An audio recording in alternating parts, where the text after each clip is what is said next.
Thank you, Randeep. Thank you, Professor Felix Paddle, Professor Patricia Uberoi, Professor Sabyasachi, and Professor Harvansh Mukhia, and all friends co-present in our journey with Professor Uberoi on our first JPS Uberoi Memorial Lecture.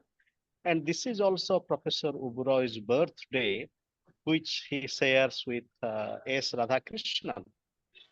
And as we offer ourselves to the journey of being a teacher, and journey of being a teacher is also associated with the perennial journey of being a student.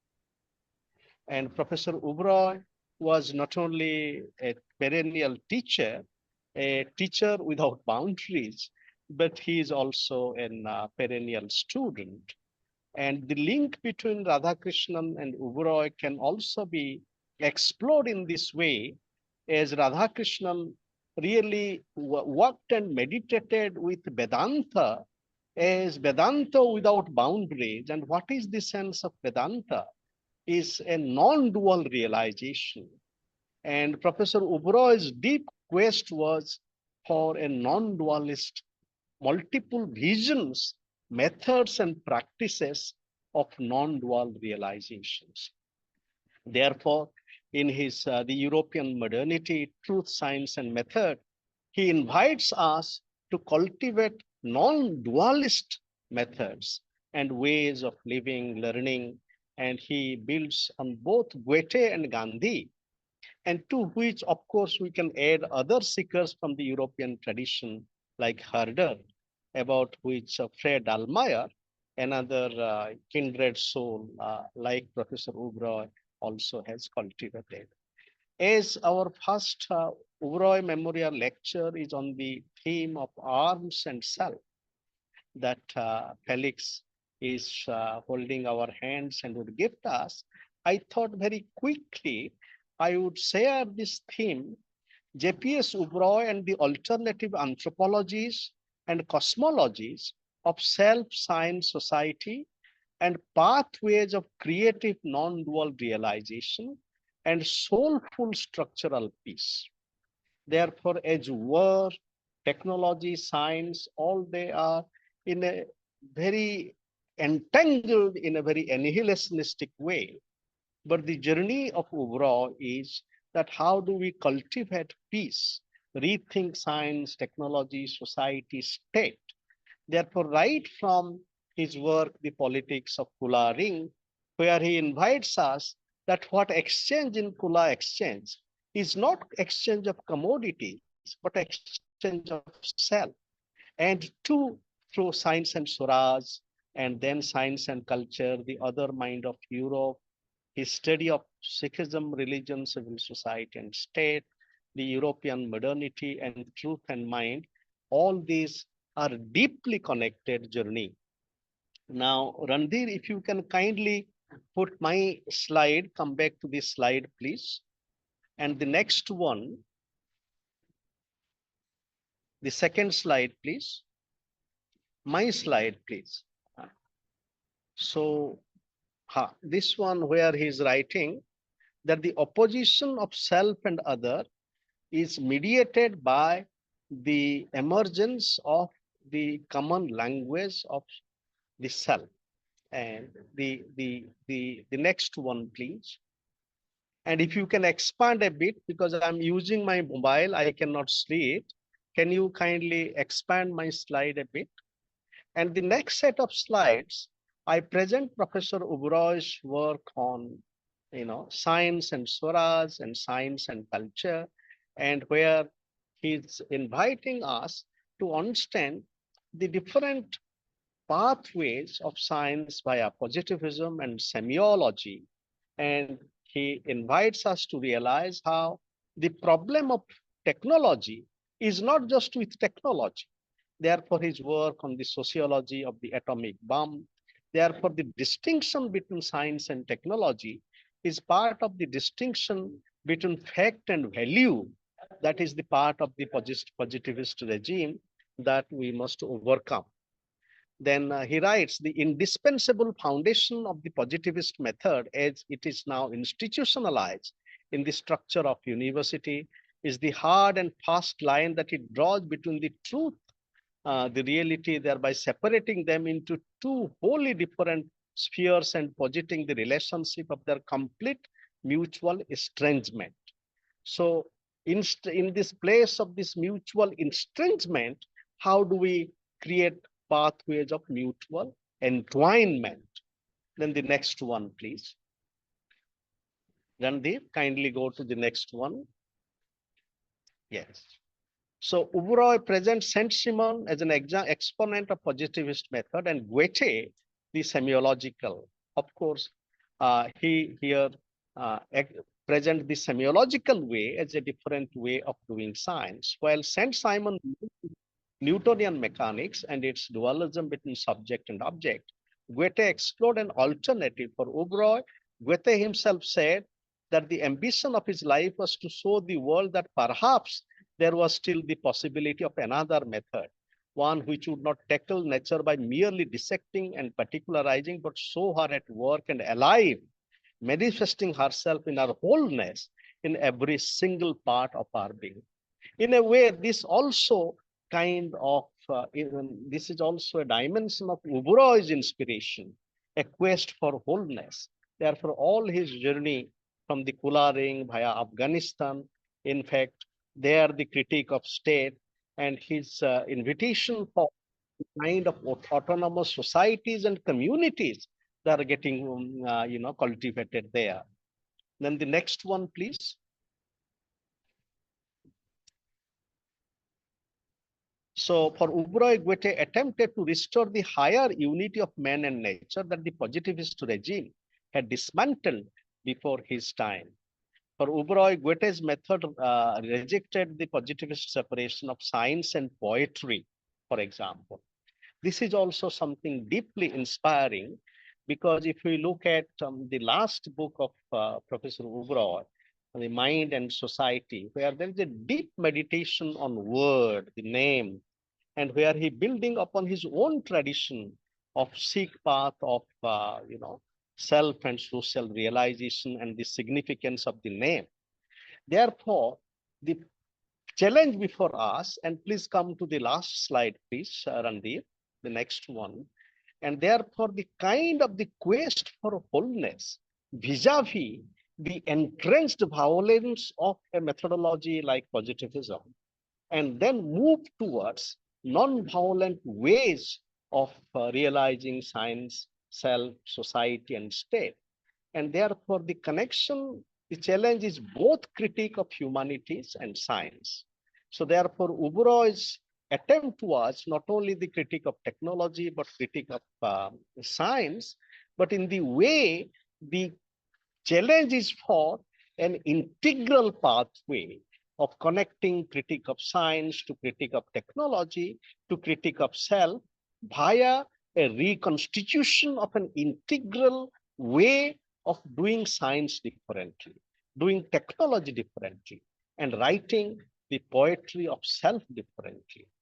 Professor Uberoi might not have written poetry, but he has a deep sense of poetry, especially as he draws inspiration from his deep spiritual tradition of Sikhism, which is animated by song, poetry, and both resistance and an alternative cosmology, where we are striving for the unity of heaven and earth. And that is also the striving for Islam, Christianity. Professor Uberoi, in his multidimensional journey, he also was a deep student of not only comparative religion, but deep spiritual paths of all these. So therefore, today's topic, the armament, arms, self, and it also requires us to join Professor Uberoi in his multidimensional critique and creativity. And let us join Professor Uberoi in his living presence and welcome Felix Padel, please. Thank you.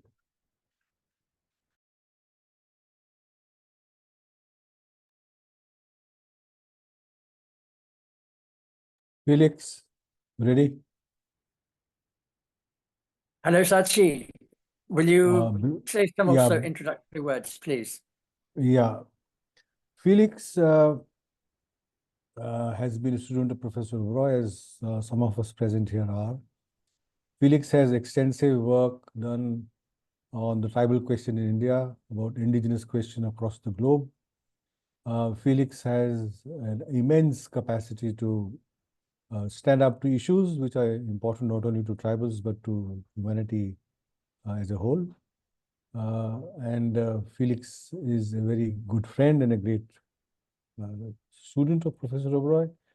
The topic for today is really very important because uh, this was one of the primary concerns of Professor Uberoi, namely that positivism, when it comes to its complete fruition, it is just war and war and war. And the sense of the self seems to be lost. What is so amazing about present-day circumstances is that giving pain and putting everybody in fear seems to be the way in which you want to express your success in life, the way you want to express your achievements, which is a very sad story about how things have come to pass. And hoping that physics will tell us more about war and the self, which is very important to discuss and think about. Towards the end of Fulik's presentation, we may want to sit back for another 20 minutes or 10 minutes to contemplate and reflect on some of the issues that Felix will raise. And if anybody has some reflections to offer and share, we could do that at that point of time. So with these few words, I will not stand between you and Felix. Felix, over to you to do your talk on arms of the man and self. Over to you, Felix. Well, thank you. Beyond what I can say, I feel actually quite overwhelmed by the honor of giving this first memorial lecture for J.P.S. Uberoi. And as Ananta and Sachi and others have mentioned, today is actually his birthday, as well as Teachers' Day in India, which is a kind of very happy coincidence.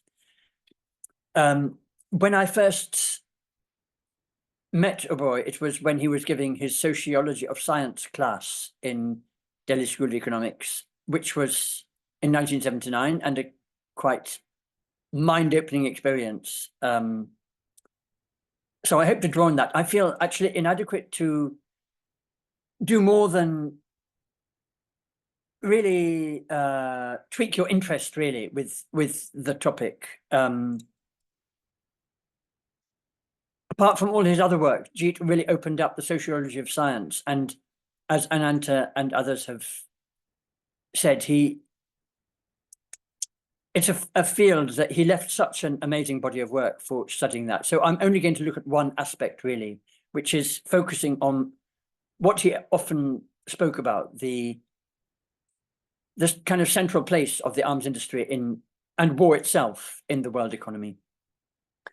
It's obviously a subject of incredible relevance right now, when we seem to have come to a place where we, as a collective, humanity seems to have no idea how to escape this kind of paradigm of war and the economic system that feeds it.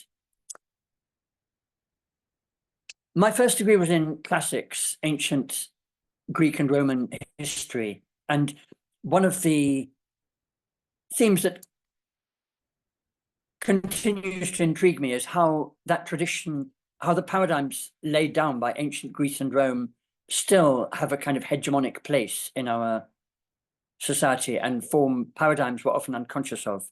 And one aspect of Jeet's method was to really look at world history and intellectual history as a whole. So I took my title today from a play by George Bernard Shaw that actually made him famous, called Arms and the Man. And I recommend anybody to watch that play because it's a very witty critique, really, of war and patriotism. And it's set in the Serbo-Bulgarian War, which probably most of us have never heard of, in 1885.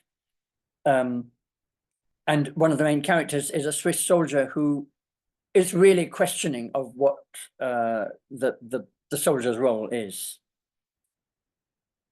I also wanted to mention in relation to that, because Shaw was doing it in 1894 when it was not popular to question patriotism.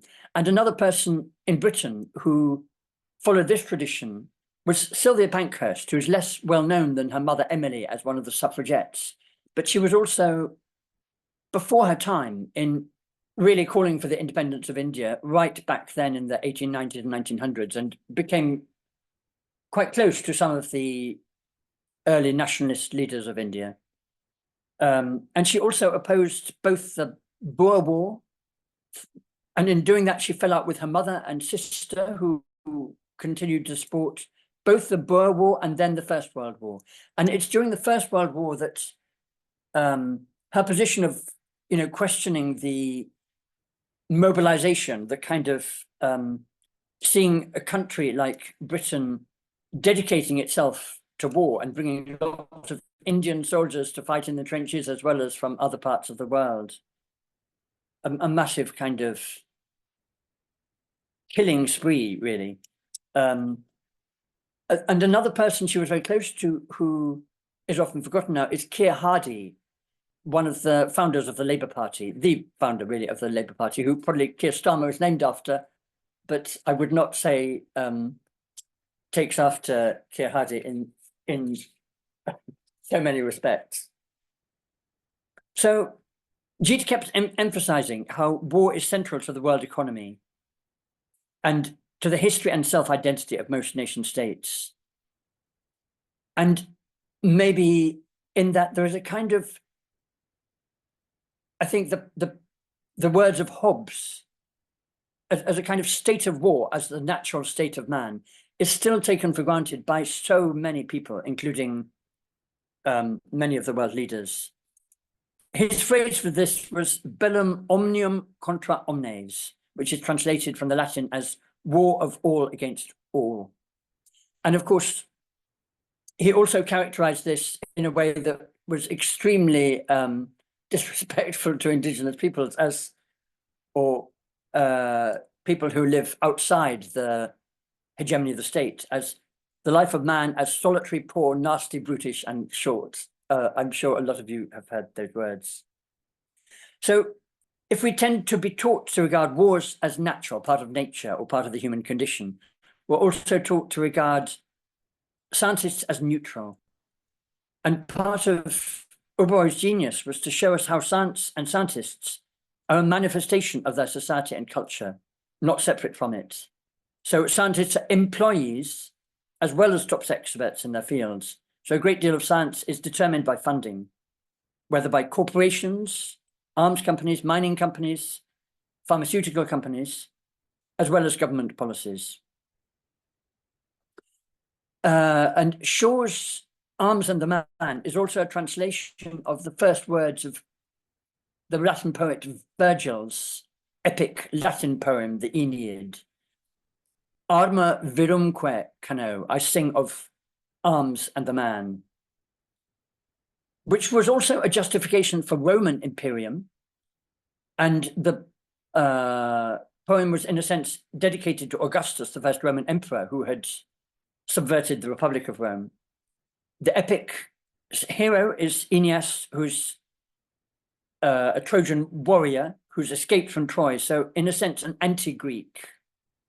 And one large part of the Aeneid is how Aeneas spends time in Carthage, where he falls in love with Dido, the queen of Carthage, and his abandoning of her is given as sowing the seeds of the Roman Carthaginian enmity. And in the year 146 BC, Rome absolutely destroyed not only Carthage, but also Corinth as a city-state of Greece that stood in for the Roman conquest of Greece, really.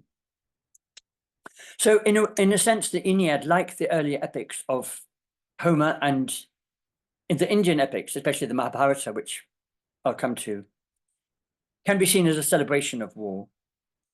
Though Gandhi himself believed that Mahabharata was written to establish the futility of war and violence. And that was also the opinion of a great Gandhian Sanskrit scholar who I knew in Orissa, in Raigada, called B.P. Rat, who understood the earlier version of Mahabharata to be much more focused on that message of peace. And one of Gandhi's grandsons, Rajmohan Gandhi, also, I'm sure a lot of you know his book, Revenge and Reconciliation, Understanding South Asian History, where he looks at the Mahabharata as, in a way, questioning what its legacy has been, and especially in many Hindu households. And I have to confess, in my own household for a time in Orissa, there's this picture of Arjun and Krishna in the chariot, where Arjun questions war and questions the war that he's about to initiate, that will kill his cousins, his teachers, and actually will end up killing the vast majority of the characters. And Krishna's advice to let go of doubt, to see death as an illusion. In a way, what Rajmohan Gandhi is saying, in a way, this can be seen as a kind of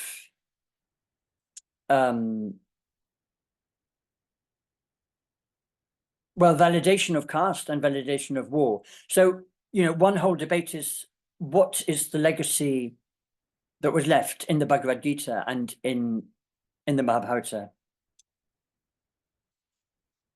Going back to the history before Rome, the Greek city-states' own prehistory was the Sumerian city-states from about 5,000 BC, well, 5,000 years ago, 3,000 BC, that normalized war and slavery.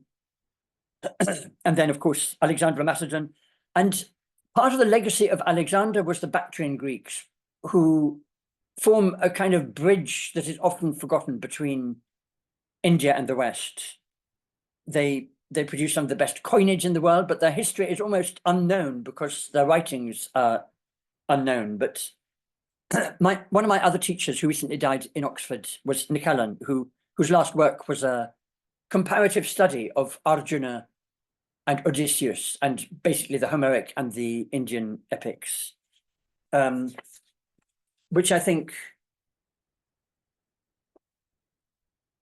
forms a groundwork to look at a lot of comparison between, as Ananta was saying, that kind of away from the dualism between the traditions. So, as I say, modern justifications for war, on the one hand, cite Hobbes, and on another, ancient history. And while Rishi Sunak was, before him, but when Boris Johnson was Prime Minister in Britain, he actually came from the same classics department as I did in Oxford, along with Dominic Cousins and other people close to him.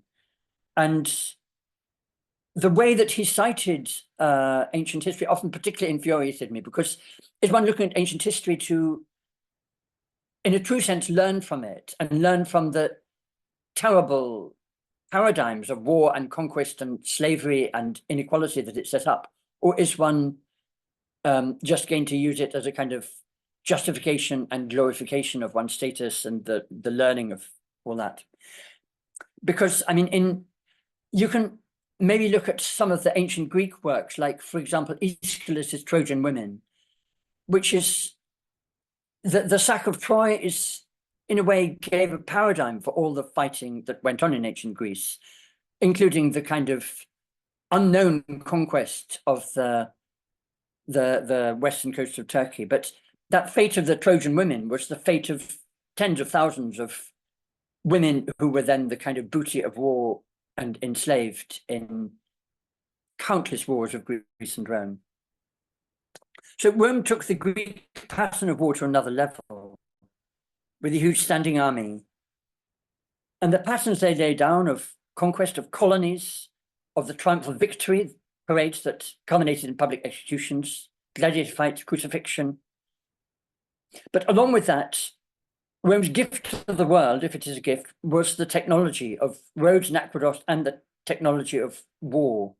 And one fact that encapsulates this to me is when the Romans were fighting Carthage in Sicily, the Greek mathematician Archimedes was the engineer in charge of the defense of Syracuse. So when Syracuse was taken by the Romans, a Roman soldier killed him.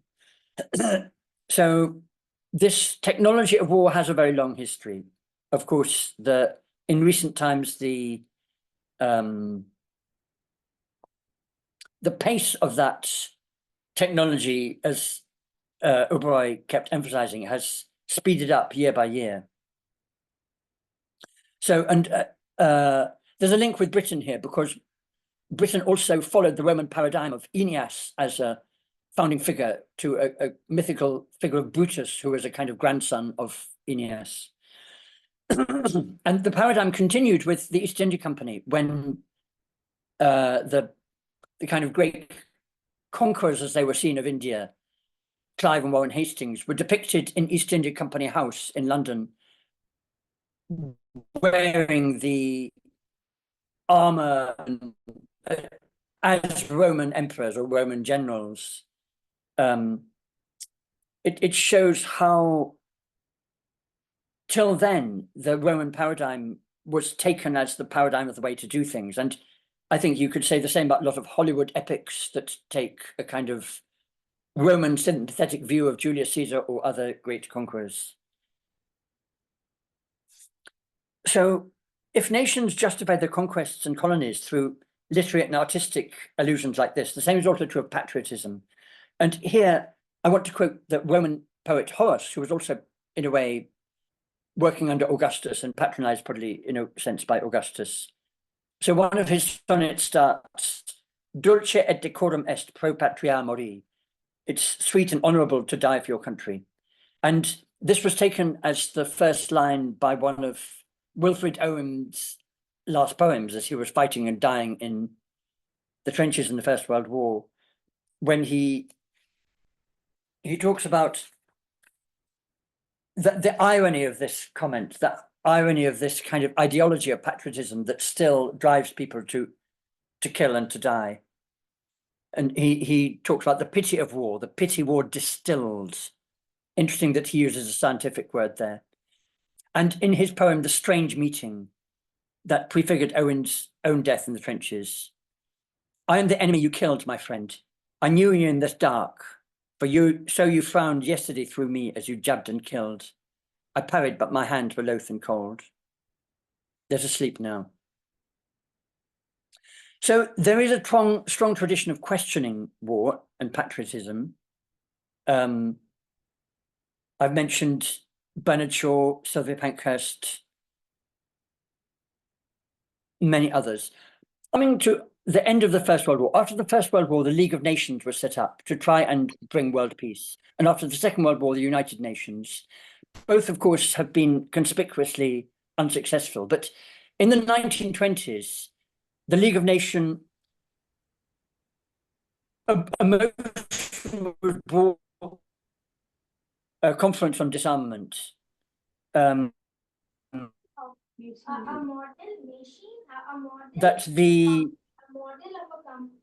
the sale of weapons for private profit is highly objectionable. And so it really tried to actually stop the arms industry and trade right there. And it was defeated by lobbyists who came and were paid a lot of money to argue against it. And a headline in the Times at that time had the words, "It was realized war is not only terrible, but a terribly profitable thing," which again highlights Uberoi's words that the arms trade is really at the heart of the world economy, and really about aerial bombardment. When the RAF was bombing Kurdish and Iraqi people in 1923, and Pashtuns in the Northwest Frontier Province, as it was then, in Somalia. So really, aerial bombardment has been with us for maybe 101 years. And these are anniversaries we should be kind of conscious of, right? They're horrible anniversaries. And Jeet's words about the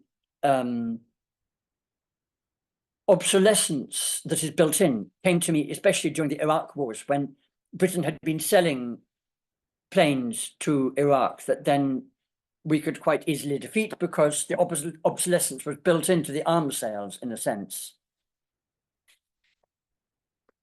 And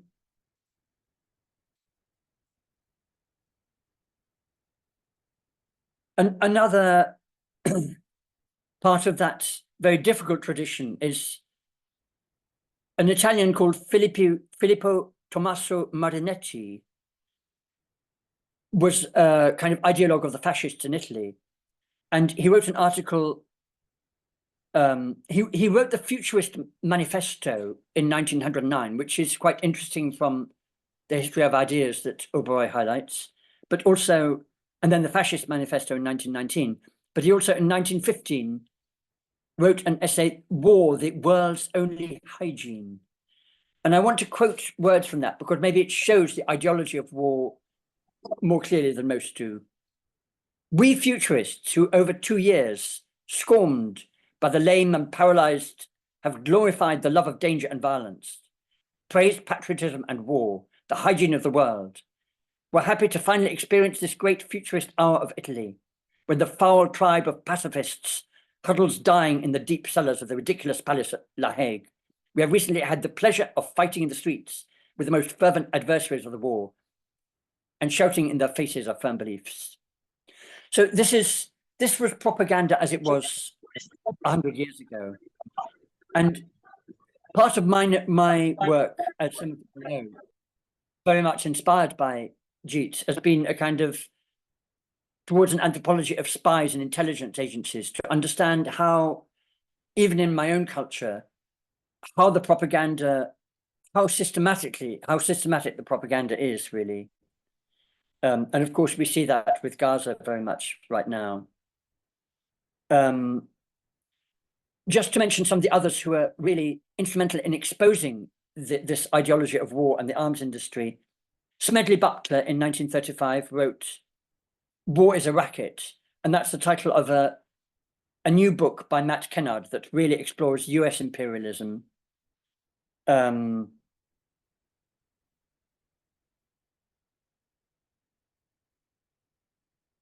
Also, in looking at the wars that developed after the Second World War, of course, the Nakba was there in 1948, already a mass displacement and the annihilation of a country called Palestine.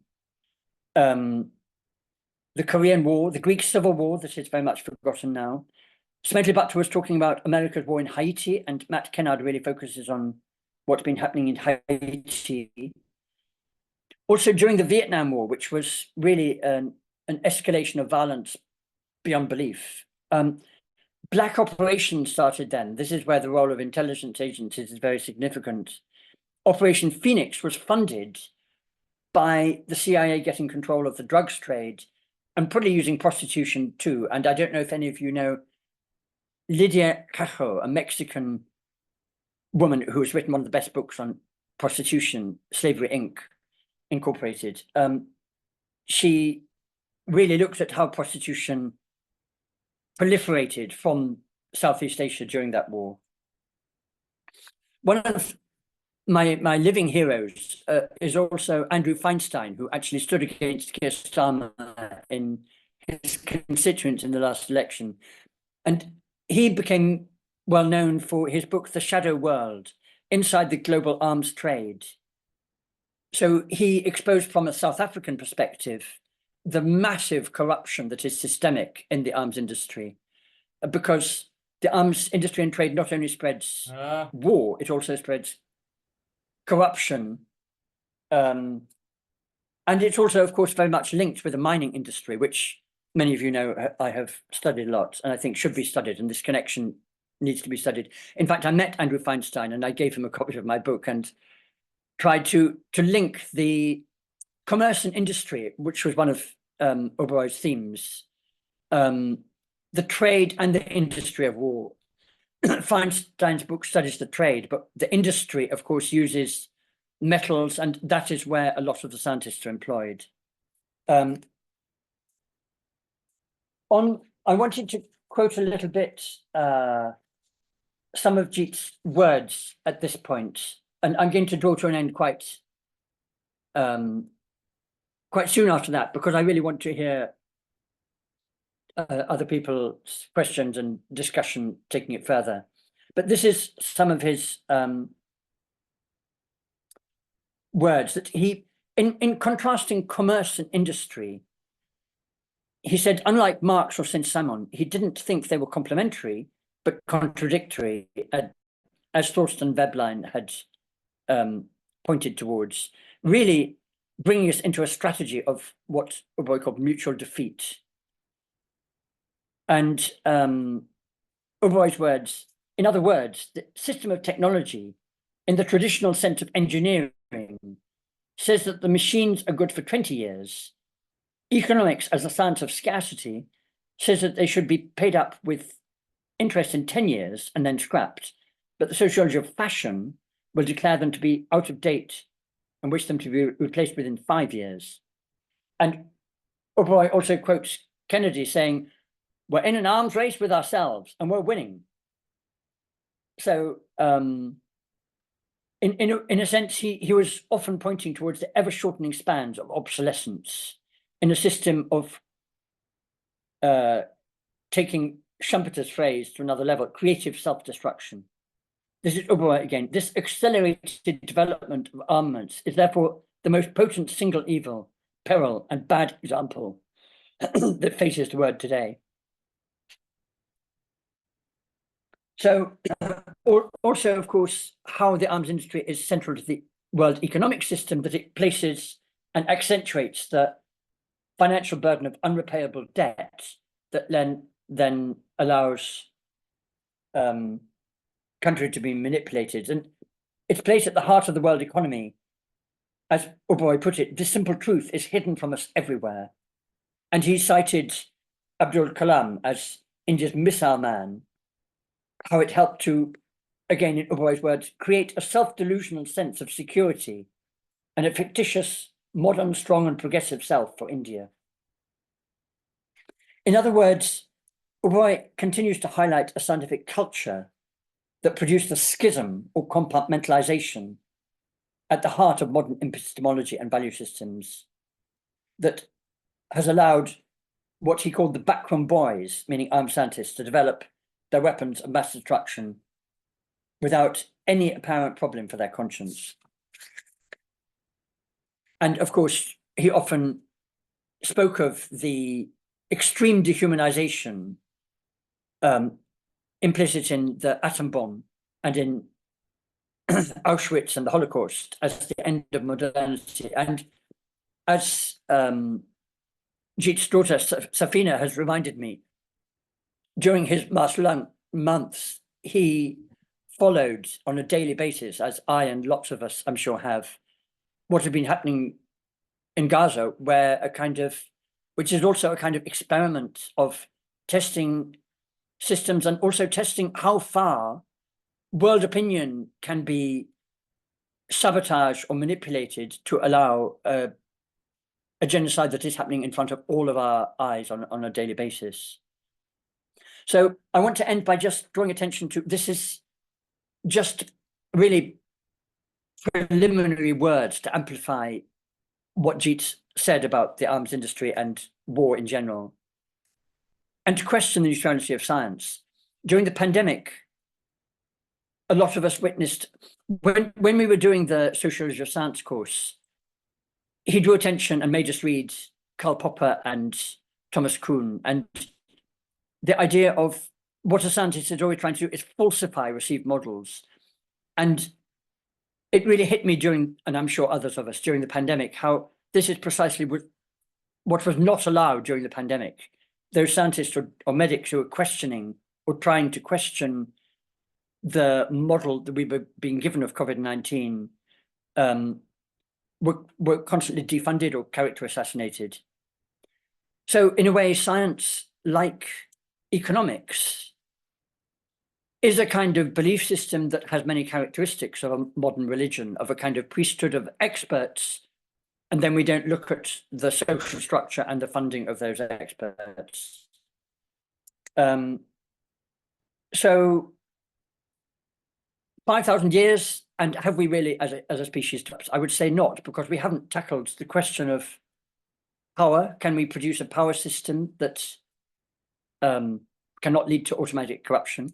Can we produce an economy not based on war, but actually based on really a scientific understanding of how to share the Earth's resources? And can we produce a scientific or truly neutral way of bringing peace, and instead of the continual wars that are based on this belief in war? So with these rather gloomy words, I'm afraid, I will draw my talk to an end. And I feel I have, many of you will be able to amplify better than I have what follows on from this. But really, I cannot thank you all enough for bearing with me and giving me this opportunity to speak on Jeet's memorial. Thank you, Felix, for the wonderful talk. We spanned a whole era of history from past to the present, ancient to modern times. And you have raised some very important questions. I won't summarize the talk because I think everybody has really listened to you carefully. May I now open the floor for reflection, conversation, sharing of ideas on topics related to war and the self. To begin with, Felix, I just want to ask you a question. Would you say something about the self? Yes, indeed. You're right. I actually missed out that part. I was going to bring a link in terms of how modern identity is predicated obviously on the nation state, and obviously then on a kind of patriotism or identity. And one way this forms is when a country has conscription, as we had in Britain during the First World War, for example, then it really puts a huge pressure on the self to identify with a war project. And of course, in no country is this more so than Israel, which has conscription for women as well as for men. And I've learned a lot from a handful of Israeli friends who have in some ways resisted the draft and either gone to prison or managed to avoid prison by arguing for a more general pacifism. But where the self is forced by the state into serving in an army, then of course you have one relation of self with war. In another one, we all meet it through culture, especially probably now through films. And I've spoken about, Hollywood epics that glorify war, but also war games, in terms of how many of our children are brought into kind of computer games that then, if they become expert at, then they can seamlessly transition into the role of drone operators, where there's no thought. Those games systematically dehumanize the enemy or systematically make us thinking of them as objects. It's a very preliminary answer to that, but it'll have to do for now. So how... Thank you, Felix. I think also the self, in terms of, for example, in medicine, how the positivist paradigm makes us think of medicine as a war against disease, and uses this kind of war technology of whether it's often against homeopathy and against some of the more holistic naturopathy that Gandhi believed in, or whatever, to really proliferate a kind of very militaristic approach to fighting disease, including vaccination and things. So these are huge questions that all of us faced during the last few years in a very intense way. Thanks, Felix. The floor is open for suggestions, conversations, discussions, questions. So anybody who, okay, Madhu, please raise your hands and I'll follow the sequence and request you to do it. Yes, Madhu. Hi, Felix. Hello, Hi, Madhu. everybody. Hi. Two things, very small. They're not questions, but more like comments. One is you mentioned certain texts about war. One is a kind of parody of war, which I would recommend, called The Good Soldier Schweik Yeah. by Yaroslav Hasek. And it's quite compulsory reading in much of Eastern Europe. And it's a kind of parody of war itself, of the Austro-Prussian times. So that Beautiful, is one thanks. recommendation. I enjoyed it very much, just like Don Quixote, that text. And the other thing is about today, much of the problem seems to be that we've lost the ability to speak. And war is often about territory. And today in India, you must know that we're dealing with the Forest Rights Act, coming right down to basics between two villages. How do we deal with territorial Yeah. rights over forests? And that's what I've been dealing with over the last several years, maybe a decade. And certain things, like when we have a dispute over a territory, how most indigenous people, you have mentioned indigenous people in your talk just now, and also you worked with them, that in our own kind of villages, we've discussed dispute over 2 years, sitting again and again, cooking together, eating lunch together, having lunch, and disagreeing, and going away and fixing another meeting a month or two later. And over 2 years or 3 years later, we have managed to resolve certain conflicts. And if indigenous people can do this, even though they have different languages, whether it's Durba or Gondi or Halbi or Hindi, and managing to speak and resolve a conflict over 3 years, it's quite something that we don't do it at the international level. So what is it that keeps us from talking and resolving conflicts? Is it only business? Is it only the arms industry? Are we unable to talk? I think these are the questions I would like to contribute to this talk of yours. And that's it, Felix. Thank you so much, Madhu. Madhu. And Yeah. I feel I should have mentioned more. Indigenous peoples have so many paradigms of talking in a different way, electing in a different way. So I should have brought that in more. And, my heart is there. So thank you very much for that. Thanks, Madhu. Can you type Thanks, the Felix. name in the chat box, Madhu, so that everybody knows the name of the book? I'll do that. Yeah. Thanks. Who else wants to come up?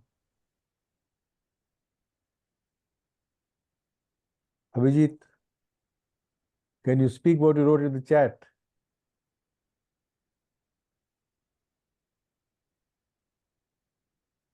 Can't hear you, Abhijit. Can you hear me now? Yeah. Abhijit, hello. Hello, Felix. Well, I was just wondering, I've been noticing this for a long time, that metaphors and imageries of war have become normal, and they've got institutionalized in both written and oral argots of commercial and public management, dealing with what we think are peaceful operations. And these metaphors, battle metaphors, war metaphors, are part of the, if you look at the PPTs, those presentations and other stuff, it's a very smart thing to use some of these battle terms. I mean, that was all. I mean, the thought just occurred, and I've been noticing it for a long time. That's an interesting point, Abhijit, because we see that metaphors of war are now becoming part of everyday life. So war is no longer, I think, fought in the battlefields anymore. Wars happen at home as well. The trickle-down effect of any war that happens between nations is certainly to be seen in everyday conflicts at home and between neighbors and the rest of it. So I think that's a very good, interesting observation. Thank you.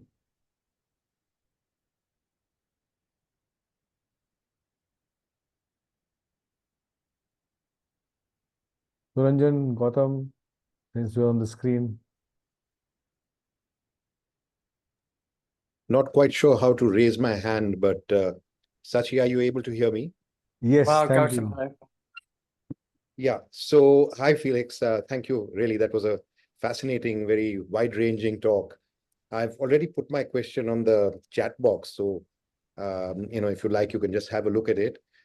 Basically, I think my questions are that where do you place, interrelated questions. How has the modern nation state impacted on the concept of war?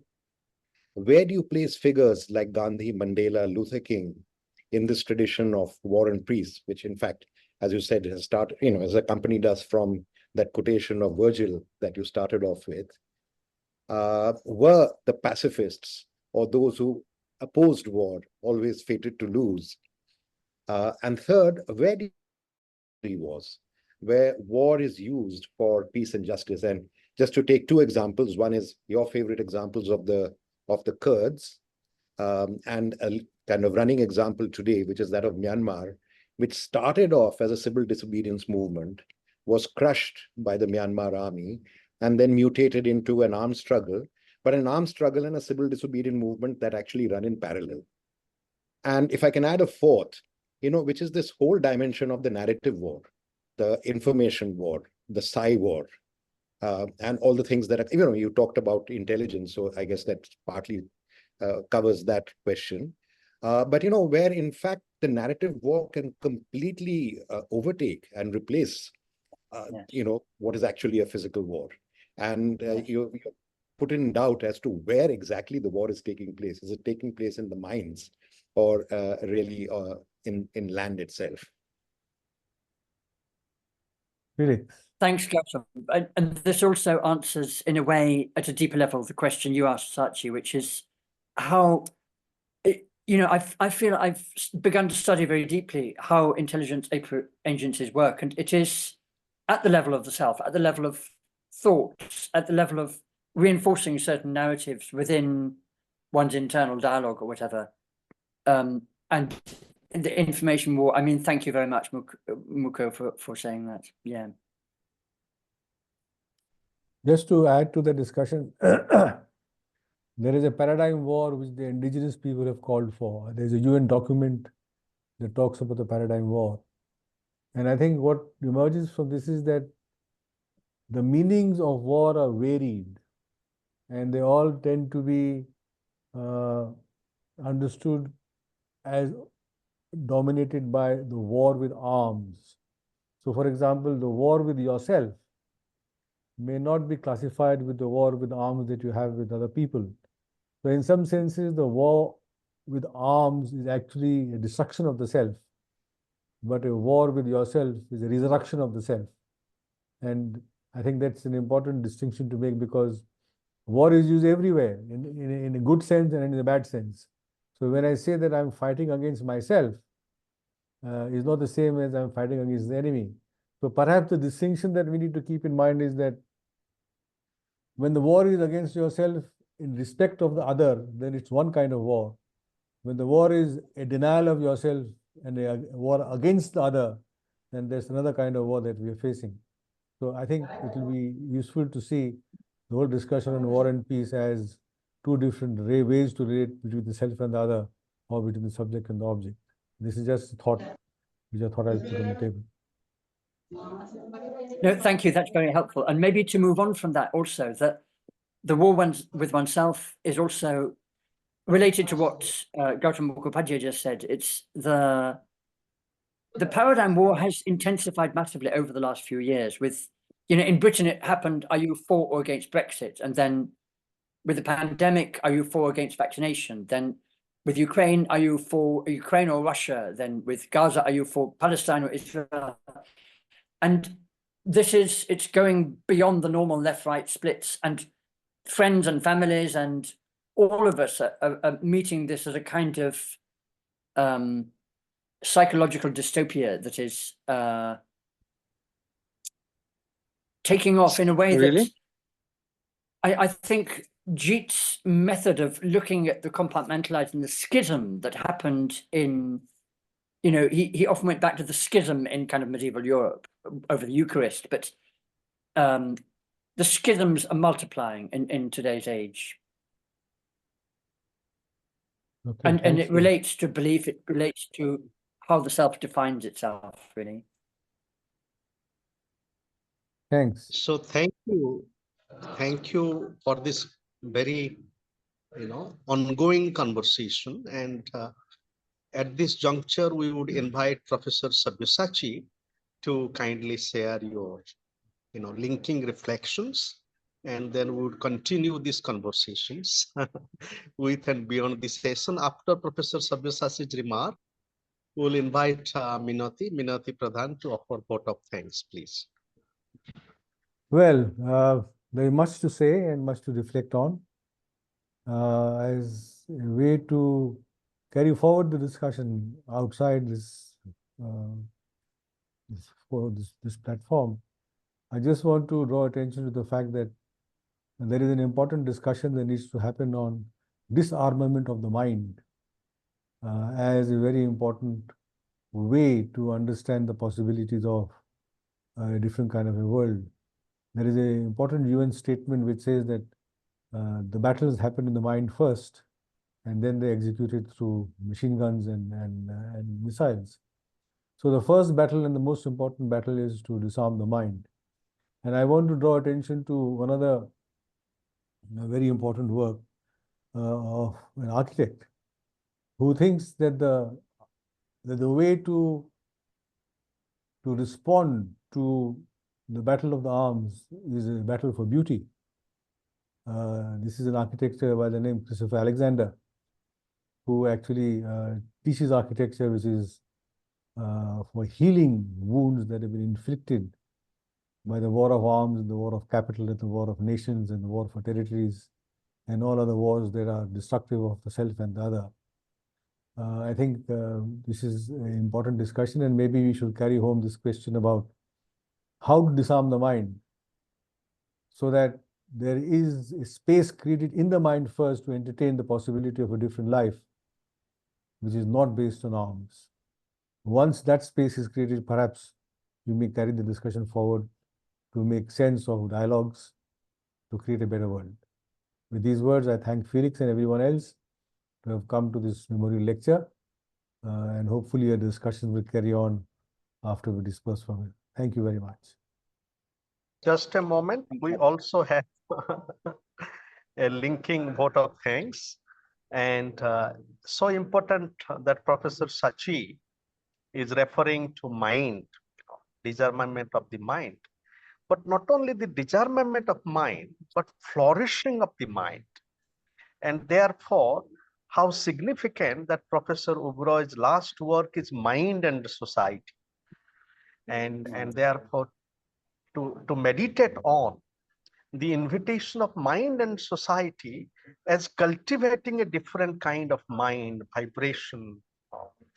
So with this, we are grateful to all of you. Now I invite Minati Pradhan, also to offer her thoughts for a moment, a few minutes, and after that, offer your vote of thanks, please.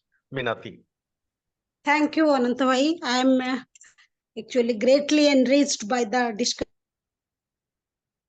scholarly insight from everyone. So as Sabyasachi sir said, how to disarm the mind, that is the main point where we need to think beyond. So just as it will end within 2 minutes, so I'll just offer the vote of thanks. I, Minati Pradhan, on behalf of Swadhyaya Chakra and the Vishwaneedam Center, would like to thank today's our chief speaker, Dr. Felix Wadl, for enlightening us in this J.P. Uberoi Memorial Lecture. Thank you so much, sir. I also thank Professor Sabyasachi for chairing this session and for his valuable insights. Thank you so much, sir. And I also thank Dr. Abhijit Sarkar, Dr. Madhu, Dr. Priyaranjan, and the people who were present with us in our this learning journey. Please pardon me if I'm forgetting anybody's name, but I really thank all the co-learners and co-travelers in this journey in our Facebook platform and our Zoom platform. Thank you all. Thank you very much. Thank you.